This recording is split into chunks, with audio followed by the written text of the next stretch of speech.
자, 합시다. 1차 방정식의 활용. 오늘 다 나갈 수 있으면 다 나가고 못 나가면 내일 좀 이어서 마무리를 하는 것으로 해볼게요. 자, 사실 1차 방정식의 활용이라고 하는 것에서 가장 중요한 것은 뭐냐? 문제에서 물어보고 아니다. 이렇게 하면 너무 또 어려워. 문제에서 궁금해하는 것을 미지수로 둔다. 이게 첫 번째. 그럼 두 번째는 무엇이냐? 사실 우리가 이게 뭐 중학교 때, 아니 초등학교 때 막 어떤 수 문제 이런 거 했잖아. 어떤 수 문제 어떻게 풀어? 어떤 수를 네모로 두고 문제 풀지? 그냥 그런 거랑 똑같은 맥락.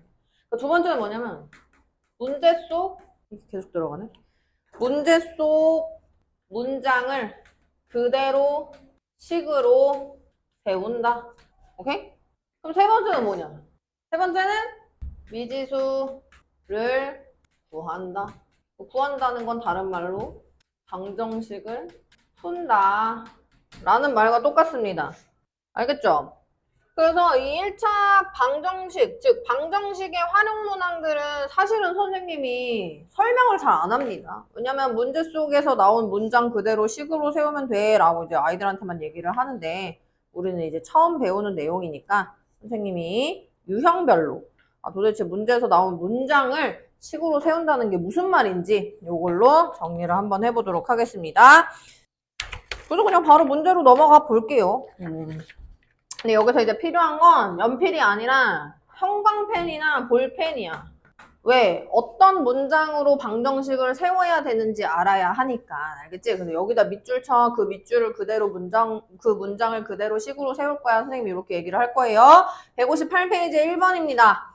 자, 연속하는 세 홀수의 합이 69일 때 가장 큰 수를 구하시오 라고 얘기했어요. 그래서 보통 이럴 때는 가장 큰 수를 x로 두고 하는 거랑 똑같아. 궁금해하는 것을 미지수로 두는 거니까. 그러면 우리가 홀수라고 하는 것은 세민아 1, 3, 5, 7, 9 이런 걸 홀수라고 하잖아. 그럼 몇 개씩 차이가 나요? 2개씩 차이가 나요. 그럼 가장 큰 홀수를 x라고 한다면 두 번째로 작은 수는 x 빼기 2가 될 거예요. 맞아요? 그러면 마지막 세 번째로 작은 수는 그러니까 제일 작은 수겠죠. 세 번째로 작은 수는 x 빼기 4가 될 것입니다. 됐습니까? 그래서 이렇게 두고 어디다가 밑줄 치냐면 연속하는 세 홀수의 합이 69 여기다가 밑줄 치세요. 요 문장으로 방정식을 세우는 거예요. 연속하는 세 홀수의 합이 69일 때 그럼 연속하는 세 홀수니까 제일 작은 수가 x-4 그 다음으로 작은 수가 x-2 제일 큰 수가 x였고 그것이 69였습니다. 지금 이거야. 문장을 그대로 식을 세웠더니 방정식이 돼버렸어요. 자, 그럼 나는 동류한 계산을 해서 조금 식을 간단하게 만들 건데 괄호 안에 묶여있는 거 그냥 그대로 벗겨도 상관없습니다. 그죠? 자, x가 3개 있어요. 3x 마이너스 4랑 마이너스 2 있어요. 마이너스 6 그것이 69가 되었습니다. 자, 그럼 이제 뭐 하면 됩니까? 이 항을 이용하여서 마이너스 6을 넘겨줄 거예요. 요렇게요. 자, 3x라고 하는 너는 75가 되면서 x는 25가 될 거다. 이 말인 거야. 그래서 가장 큰 수 x로 뒀기 때문에 25다 요거잖아요. 근데 이제 수학이라고 하는 것은 정석대로 풀이하는 게 중요하긴 하지만 사실 요령을 얹을 수가 있으면 더 좋죠. 왜? 그럼 더 쉽게 얘기를 할 수가 있으니까. 자, 그래서 연속하는 두 홀수라고 하는 것을 물론 문제에서 궁금해하는 것을 미지수로 둔다 그래서 가장 큰 홀수를 x라고 두었지만 보통 이럴 때는 가운데 있는 수를 기준으로 연속하는 두 홀수니까 요렇게 두고 문제를 푸는 게 훨씬 더 편해요. 왜냐? 이렇게 세 개를 다 더해서 69야 라고 두게 되면 마이너스 2랑 플러스 2가 사라지잖아. 그러면 조금 더 식이 쉬워져.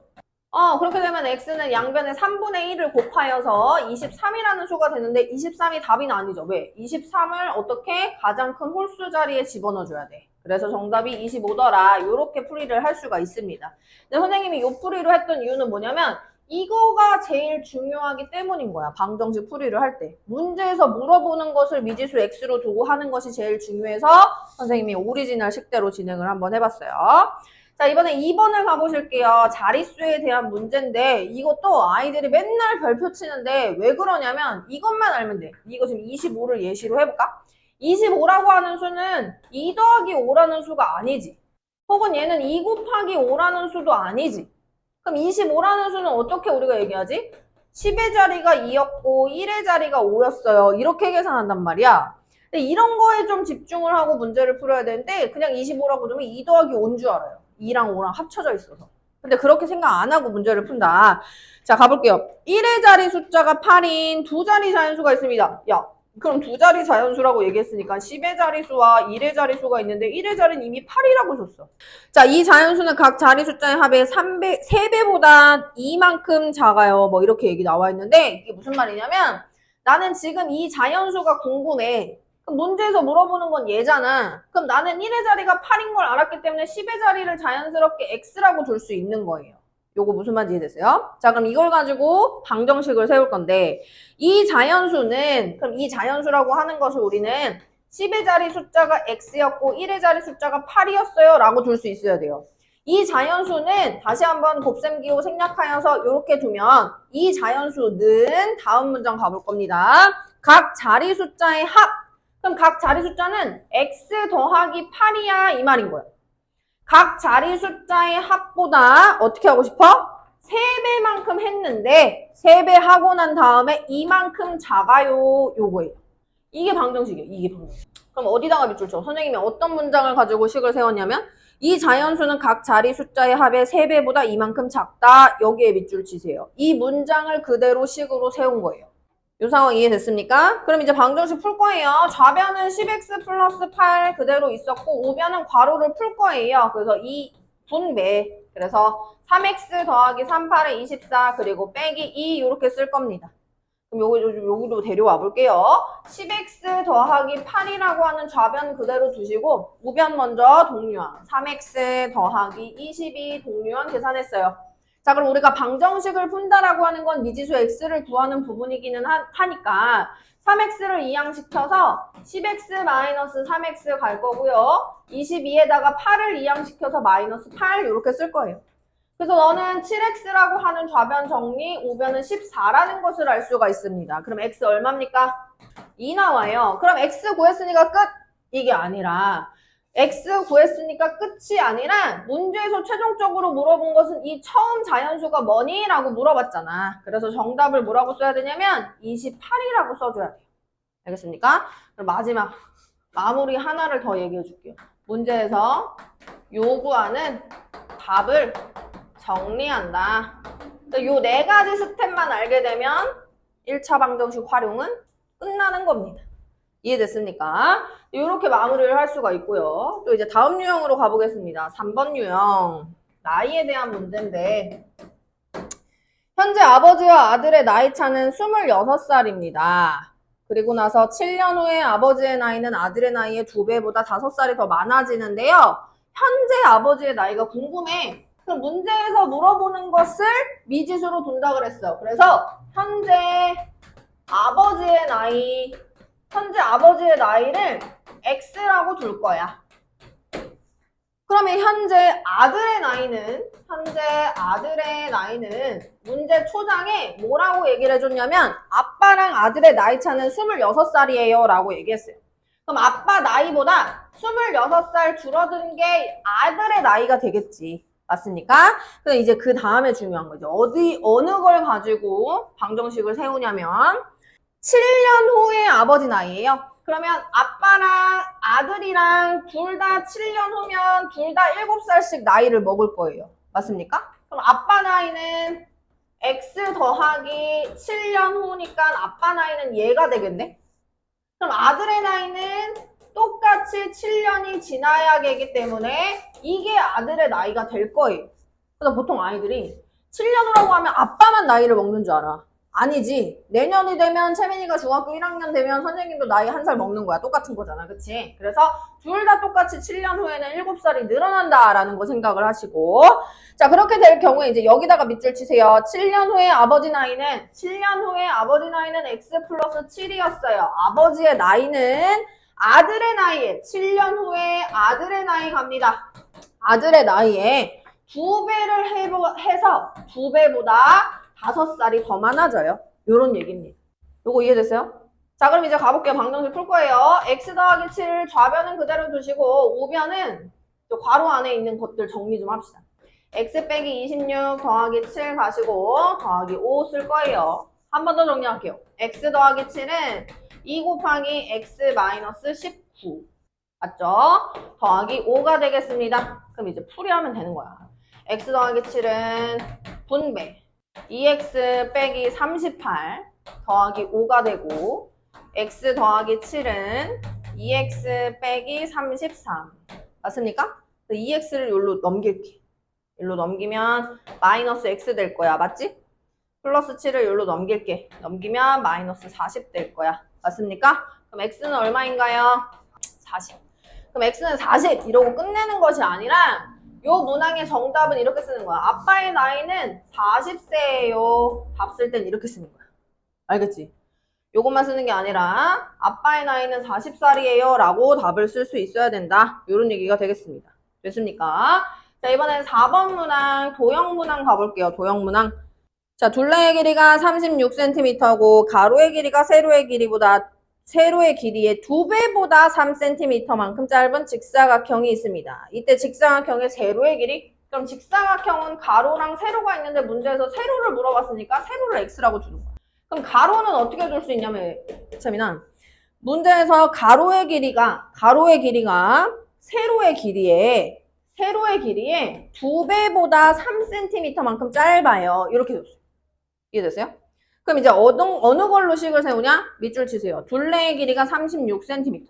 그럼 둘레의 길이가 36cm니까 직사각형의 둘레는 가로 더하기 세로 곱하기 2를 한 것이 둘레예요. 가로 2개, 세로 2개 이렇게 되니까.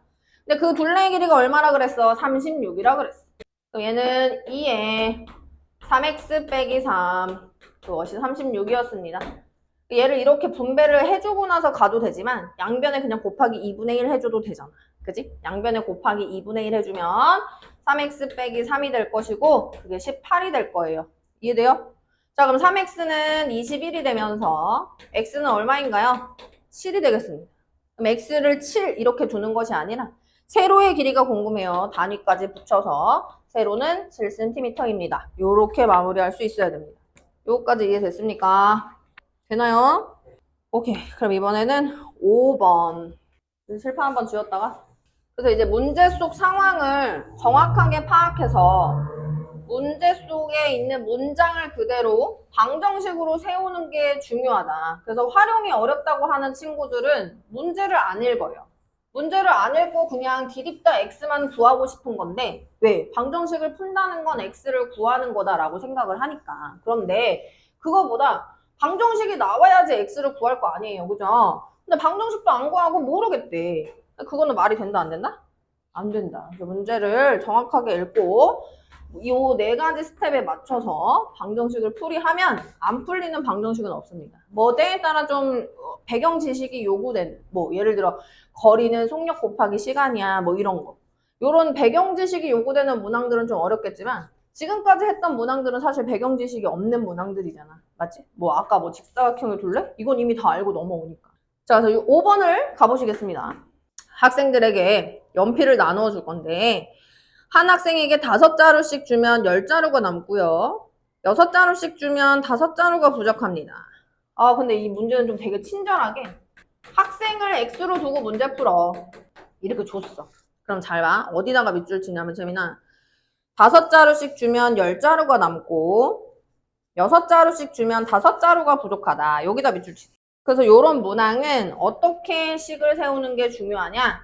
연필의 수로 식을 세우는 게 중요합니다. 그게 뭐냐고? 첫 번째. 자, 밑줄 어디다 쳤냐면 학생한테 5자루씩 줬더니 연필이 10자루가 남았어. 이게 첫 번째 상황이야. 그지? 근데 두 번째 상황은 6자루씩 줬더니 몇 자루가? 5자루가 부족했어. 그럼 여기 연필수랑 여기 연필수랑 다른 연필이야? 같은 연필이야. 그러니까 5x 더하기 10과 6x 빼기 5라고 하는 연필의 수의 같음을 식을 세워서 5x 빼기 6x 빼기 5 빼기 10 이렇게 가면 됩니다. 그래서 마이너스 x는 마이너스 15가 되니까 x는 15로 식을 세운다. 그럼 x가 의미하는 게 뭐야? 학생수였지. 그치? 그래서 문제에서 학생수 구해주세요 라고 얘기했으니까 x는 15라고 쓰는 게 아니라 15명이에요. 이렇게 쓰. 됐습니까? 오케이. 자, 이제 6번, 7번, 8번이 어려운데 선생님이 일단 8번 1에 대한 문제를 하고서 7번 한 다음에 6번 이렇게 갈 거야. 알았지? 거석식까지 할 수. 자, 8번 보세요. 어떤 일을 완성하는데 형이 혼자서 일을 하면 3시간. 그러니까 형은 3시간 일하면 일이 완성돼. 그러니까 일이 완성된다는 개념은 컴플리트야. 100% 끝냈다라는 얘기야. 그럼 100%는 100이 곱해진 상황이니까 나는 너를 1이라고 봐도 무방하지. 퍼센트는 100이 곱해진 숫자니까. 아, 그러면 형은 무슨 상황이냐면 1시간 동안 3분의 1의 일의 양을 할 수 있는 친구인 거예요. 그러니까 3시간 일해서 일을 100% 완성, 1로 완성시켰다. 이렇게 가는 거야. 이 상황 이해됐어? 이렇게 이제 식을 세울 수 있어야 돼. 자, 두 번째는 동생이 혼자 하면 6시간. 이번에는 동생은 혼자서 일을 하면 6시간 일하면은 완성됩니다. 일이 완성된다는 건 100% 컴플리트 됐다는 소리야. 그러니까 얘는 지금 동생은 1시간 동안 할 수 있는 일의 양이 6분의 1이었어요. 전체를 1로 봤을 때. 100%로 봤을 때. 그럼 이제 이렇게 식을 세워놓으면서 이 일을 형과 동생이 함께하여 완성하려면 여기다 밑줄 치세요. 이 일을 형과 동생이 함께하여 완성하려면 그러면 어떻게 방정식을 세우냐면 재민아 형하고 동생하고 일을 같이 할 거야. 그러니까 형이 1시간 동안 할 수 있는 일의 양, 동생이 1시간 동안 할 수 있는 일의 양이 합쳐지겠지. 왜? 같이 일을 할 거니까. 자, 같이 일해서 몇 시간이 걸립니까? 몇 시간이 궁금한 거니까 미지수로 뒀어요. 그럼 몇 시간을 곱했더니 일을 100% 완성했어요. 이게 식인 거예요. 알겠죠? 그래서 애들이 1에 대한 문제를 되게 어려워해. 근데 1은 100% 완성한 거야. 요것만 기억하면 돼. 알겠지? 그럼 이렇게 식을 세우게 되면 이제 무슨 짓을 하느냐? 얘 통분할게. 통분하면 6분의 3 x는 1이다. 이렇게 가는 거 보여요? 6분의 3 약분하면 2분의 1입니다. 2분의 1 x는 1이다. 그럼 x는 얼마 나옵니까? 그렇죠. 2 나와요. 그럼 몇 시간 동안 둘이 같이 일하면 2를 완성해? 그렇죠. 2시간이라고 식 세우는 거예요. 됐어? 안 됐어? 좋습니다. 자, 이번엔 7번 원가 정가 문제 갑니다. 원가 정가는 그때 채민이 그 원가 정가 문자식에서 풀이 쓴 거 잘 썼기 때문에 아마 되기는 할 거예요. 한번 보자고. 자, 어떤 선물 세트에 원가에 20% 이익을 붙여서 정가를 정하고 이 정가에서 600원을 할인해서 팔았더니 원가에 10% 이익이 생겼습니다. 이 선물 세트의 원가를 구하려고 합니다. 아, 그러니까 원가가 궁금하니까 원가를 X라고 둘 거야. 그럼 이제 중요한 게 뭐냐면 원가를 가지고서 무슨 짓을 했대? 20% 이익을 붙여서 정가를 정했대. 그럼 원가가 나왔으면 이제 정가가 와야 돼? 그럼 정가는 뭐냐면 아무 짓도 안 했으면 100% 오리지널 원가 금액이야. 근데 내가 거기다 20%를 얹혀줬어. 그럼 어떻게 식을 세우냐? 원래 100% 있었으면 원가인데 20% 얹혀줬으니까 이렇게 정가를 정하였다. 100%에다가 20%가 얹혀졌어요. 요거 무슨 말인지 이해됐어요? 자, 그래서 정가를 정했는데 정가가 너무 비쌌나 봐. 안 팔렸나 봐. 그래서 정가에서 600원을 할인해서 판매를 했어요. 그럼 판매가는 어떻게 되냐면 정가의 금액에서 600원을 할인했어요. 이게 판매가예요. 그랬더니 어디다가 밑줄 치냐면 원가에 10% 이익이 생겼다. 여기에 밑줄 치세요. 이 밑줄 친 문장으로 식을 세우는 겁니다. 원가에 10% 이익이 생겼다. 이렇게. 그럼 이익이라고 하는 것은 채민아 이 얘기야. 예를 들어 내가 이거를 공장에서 100원 주고 사왔어. 그게 원가지. 원래 원재료의 가격이야. 원가. 100원 주고 샀는데 내가 너한테 이걸 500원에 팔았어. 판매가가 500원인 거지. 그럼 이익은 얼마야? 그렇지. 어떻게 계산했어? 판매가에서 공장에서 사오는 원가를 뺀 거예요. 그럼 난 지금 이익이라고 하는 식은 판매 가격에서 이게 판매 가격이잖아. 원가를 뺀 거다. 이해했어? 그래서 이익이 얼만큼 생겼대? 원가의 10% 이익이 생겼대. 원가를 뺐더니 원가의 10% 이익이 생겼대. 이 말인 거야. 이해됐어? 그 뭐뭐의가 수학에서 곱이라 그랬잖아. 그럼 이거 데려와서 해볼게. 식을 좀 정리하자. 예쁘게. 얘네 없앨게. 이렇게 없애고 1.2x라고 둘게. 요거 약분해서 1.2x 빼기 6배 빼기 x는 1.1x입니다. 아니네. 0.1x. 0.1x라고 두겠습니다. 0.1x. 그럼 이제 이런 상황에서 나는 1.2x랑 x랑 뺄 거예요. 그럼 얼마 나와요? 그렇죠. 0.2x 빼기 600은 0.1x입니다. 자, 이제 양변에 뭔 짓을 하고 싶어? 2분의 1? 아니지. 10을 해야지. 왜냐면 다 소수, 개수가 소수니까. 양변에 10을 곱하면 2x 빼기 6000은 x가 됩니다. 이거 1x라고 써요? 안 써요? 안 써요. 그래서 x 넘어가요. 2x 빼기 x 2항 됐어요. 마이너스 6000 2항 됐어요. 요렇게요. 그럼 x는 얼마더라? 6000이더라. 문제에서 원가를 물어봤어요. 원가를 x로 두고 방정식을 세웠던 거야. 맞습니까? 그래서 너의 정답은 6,000원이었어요. 이렇게 가는 거야. 됐어? 요 얘기입니다. 요게 이제 방정식이라고 하는 거예요. 칠판 한번 지웠다가 끝판왕 가도록 하겠습니다. 증가 감소 6번. 나 거속시 농도 오늘 해도 될 것 같은데? 돼. 농도 갑니다. 지운다. 너 이거 이해했어? 원가, 정가? 이게 있어야 돼. 그래서 내가 우리 애들 가르칠 때 이거 안 써 있으면 선생님 다 틀렸다 해. 이게 적혀 있으면 이익을 어떻게 세우는지 식이 바로 나오거든요? 근데 저거 안 쓰면 선생님 다 틀렸다 해요. 이런 것도 1 관련된 문제 있을 때 요 식 안 써 있으면 틀렸다고 하고 미지수 x를 뭘로 줬는지 이런 거 표시 안 해놓으면 선생님 틀렸다 합니다. 알겠습니까? 네, 맞아요. 그러니까 너가 지금 깨닫는 게 있잖아. 그러니까 수학을 잘 한다는 얘기야. 근데 숙제만 잘했으면 좋겠어. 숙제를 왜 이렇게 안 해요? 자, 6번 보세요. G 중학교에서 올해 여학생 수는 작년보다 8% 증가했고 남학생 수는 작년보다 6% 감소했습니다. 자, 작년에 전체 학생 수는요 850명이었대요. 여기는 학생 수가 되게 많은 편이네. 그지? 보통 다 적은데. 그래서 올해는 작년보다 19명이 증가했어요. 올해 전체는 850명보다 19명이 증가한 869명이 되었어요. 요 말입니다. 이해됐습니까? 자, 그럼 이제 가볼게요. 1번, 2번 애기 문제들 나와 있는데 작년에 여학생 수가 궁금하다고 얘기를 했어서 이제 문제에서 물어보는 걸 미지수로 두겠습니다. 그럼 작년에 여학생 수가 궁금하니까 그걸 X명이라고 둘게. 맞아?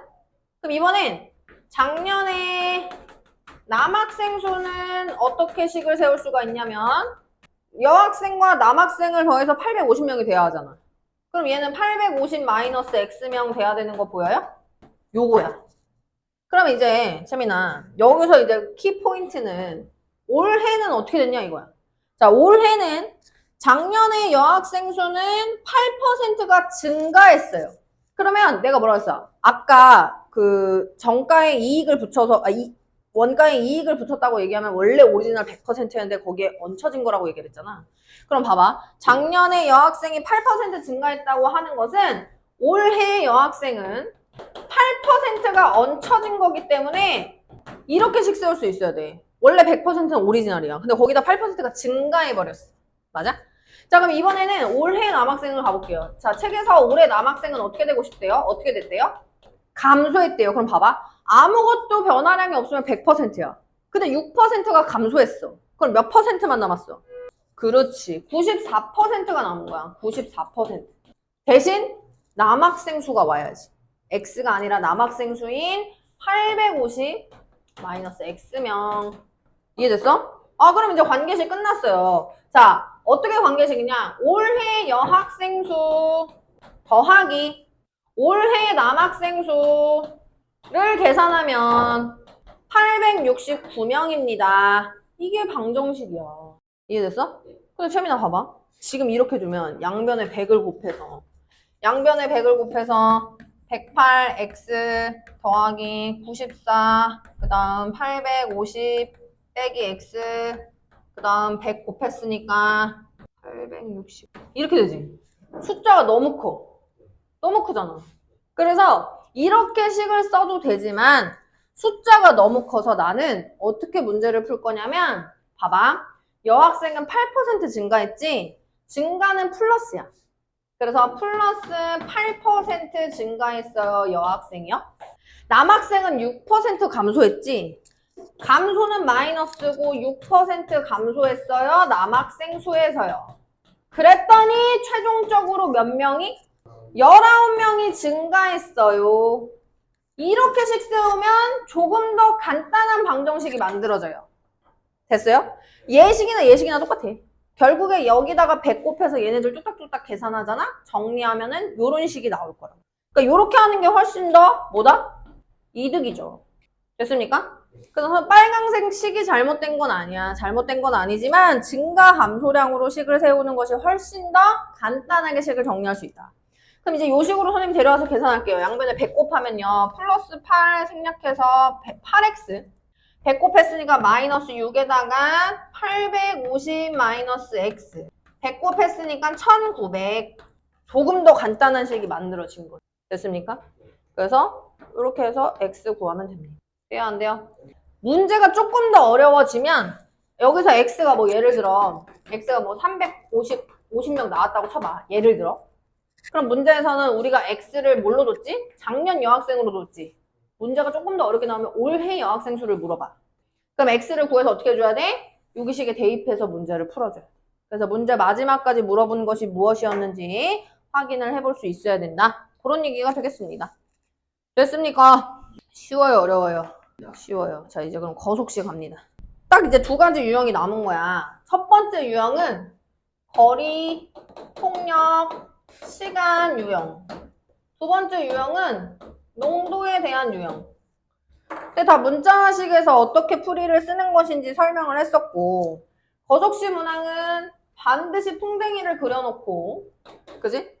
거리에 대한 식을 세우려면 속력 곱하기 시간으로 문제를 풀고요.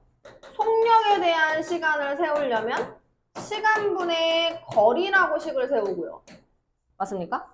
시간으로 문제를 풀기 위해서는 속력분의 거리로 계산을 한다. 그럼 농도라고 하는 것은 어떻게 했었냐? 농도라고 하는 것은 어떻게? 용액의 양에서 용질이 있었고 이게 농도 아니었습니까? 그죠? 그래서 이 농도식을 변형해서 문제를 풀었었어요. 맞아요? 이 농도식을 어떻게 변형했는데요, 선생님? 이 농도식을 용질의 양, 소금의 양은 100분의 농도 곱하기 소금물의 양, 용액의 양이었다. 요걸로 문제를 풀었었다. 그죠? 그래서 농도로 두고 이 식을 변형하기까지는 시간이 또 걸릴 수가 있기 때문에 이렇게 외워서 계산을 하는 것이 훨씬 더 유리했다. 그럼 이제 본격적으로 거속식 문항을 가보도록 할 건데요. 165페이지에 1번 거속식 문항부터 가보겠습니다.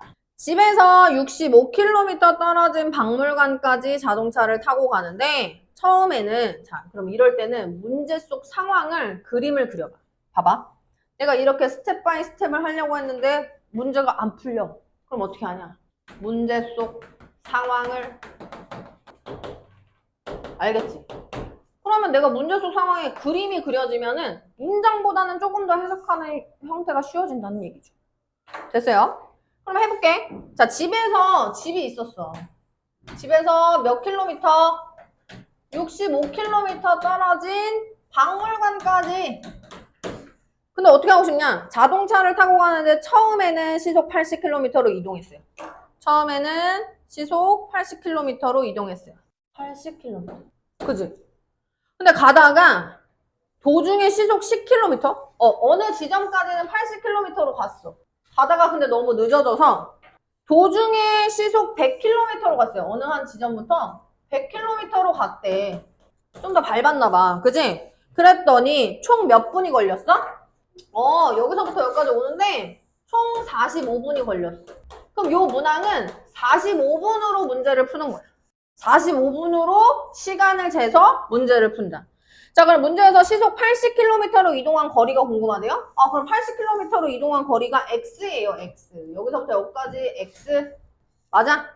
그럼 채민아, 나머지 100km로 간 구간은 65 빼기 x가 되겠지. 자, 그럼 우리가 이 문항은 거속시 관련된 문항이고 풍뎅이를 그려놓은 다음에 어떻게 식을 세우냐? 시간으로 식을 세웁니다. 시간으로. 자, 그러면 80km로 갈 때 걸린 시간은 속력분의 거리야. 그럼 노란색으로 이동했을 때 걸린 시간은 속력이 80이었고 xkm만큼 움직였어요.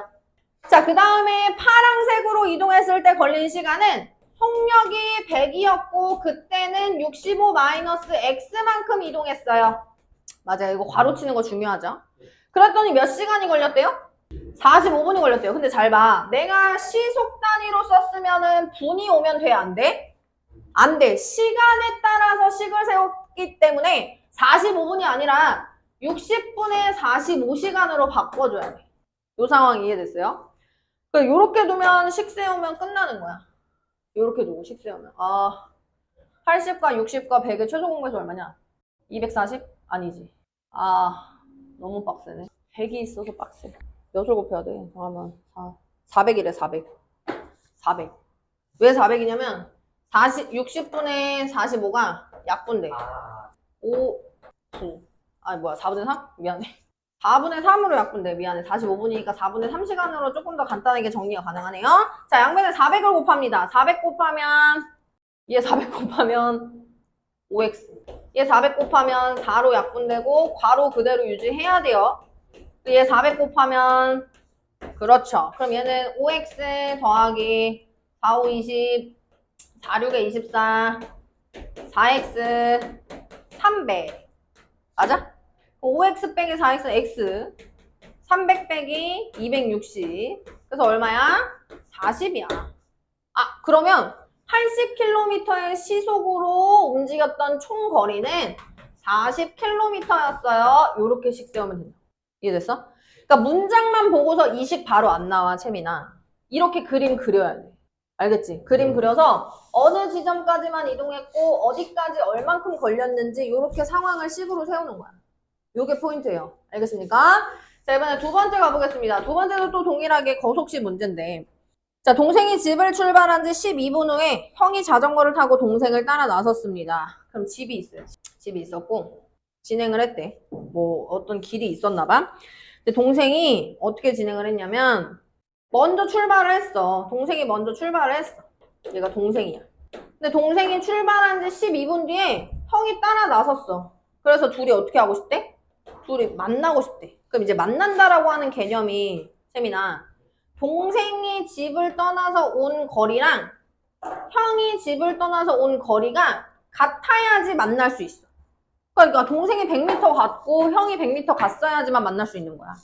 그래서 이 상황은 어떻게 식을 세우냐면 형이 움직인 거리와 동생이 움직인 거리가 같다라고 식을 세워야 돼. 그래야 둘이 만날 수 있는 거야. 집에서 떨어진 거리가 똑같아야 된다는 얘기죠. 됐습니까? 근데 보세요. 동생의 속력은 분속 60m였어요. 동생의 속력은 분속 60m요. 자, 형의 속력은 자전거를 타고 가서 형의 속력은 분속 150m였어요. 그럼 형이 출발한 지 몇 분입니까? 라고 물어봤어요. 그럼 형은 X분 간 거야. 형은 X분을 150m의 분속으로 간 거고 맞아? 그럼 동생은 채민아 동생은 12분 먼저 갔잖아. 그럼 형이 이동한 시간보다 12분을 더 간 거예요. 동생은.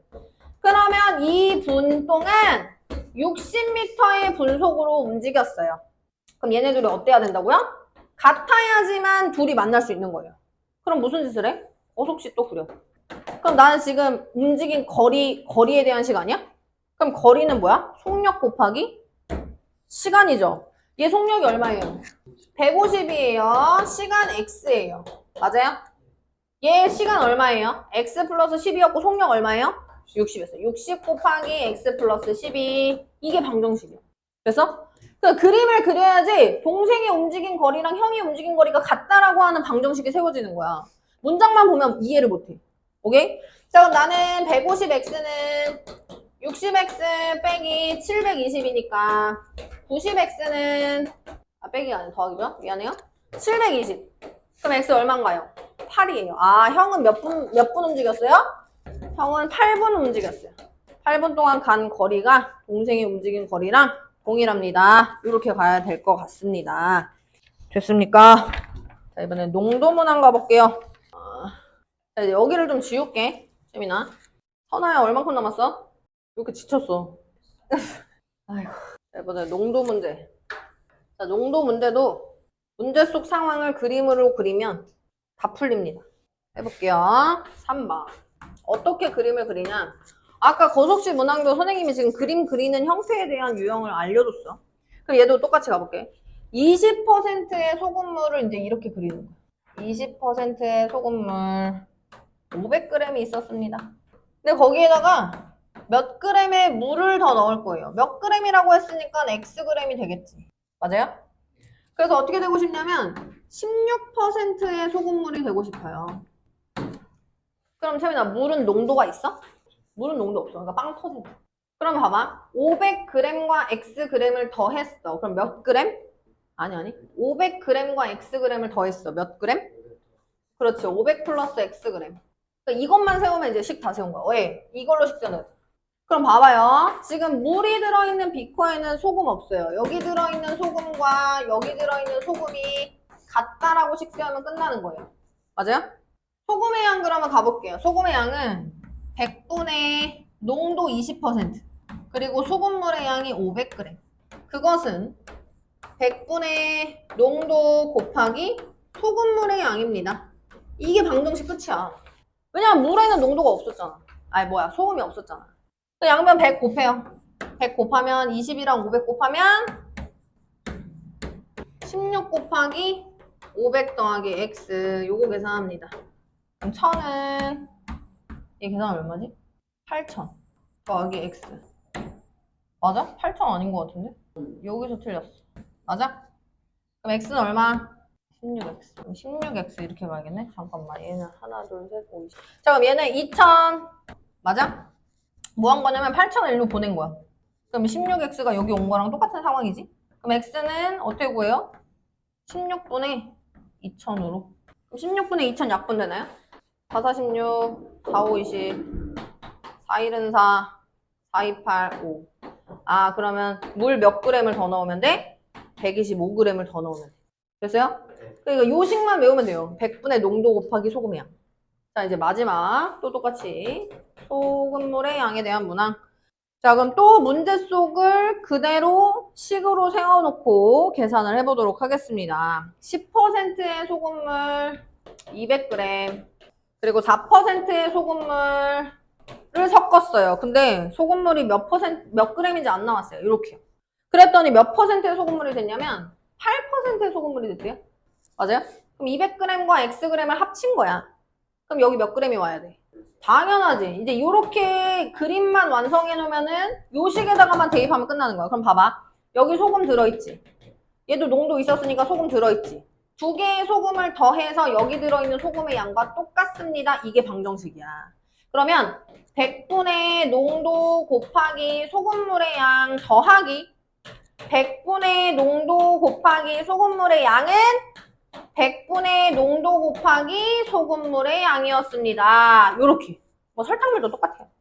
그럼 이제 무슨 짓을 합니까?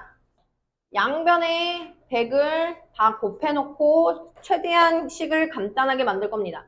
10과 200을 곱하면 2000, 4랑 x 곱하면 4x, 8 곱하기 200 더하기 x 이렇게 가는 거야.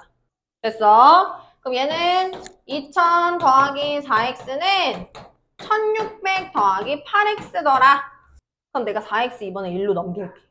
왜? 4x를 1로 넘기면 4x 돼. 맞아? 1600을 1로 넘기면 400 돼. 맞아? 그럼 x 얼마야? 그렇죠. 그럼 문제에서 4%짜리 소금물을 몇 g 섞으면 돼요? 100g 섞으면 끝나는 거야. 됐어요, 안 됐어요? 그럼 끝이야. 그래서 다시 한번 마무리할게. 지금 방정식 활용이 어렵다고 하는 친구들은 문제를 꼼꼼하게 안 읽는 거. 그래서 문제가 그 상황이 이해가 될 때까지 계속 여러 번 반복해서 읽는 훈련을 하셔야 돼요. 두 번째는 뭐야? 어떤 걸 미지수로 둬야 되는지 모르는 거. 세 번째는 뭐야? 문장에 식이 나와 있는데 문장을 안 읽어. 계속 강조하죠. 미지수 정하고 문제 속 상황을 식으로 세우기만 하면 1차 방정식뿐만 아니라 2차 방정식, 연립방정식, 1차 함수, 2차 함수 다 식 세울 수 있어요. 그래서 문제를 정확하게 읽는 것이 매우 중요합니다. 알겠습니까? 네. 오늘 진도는 여기까지 나가도록 하겠습니다.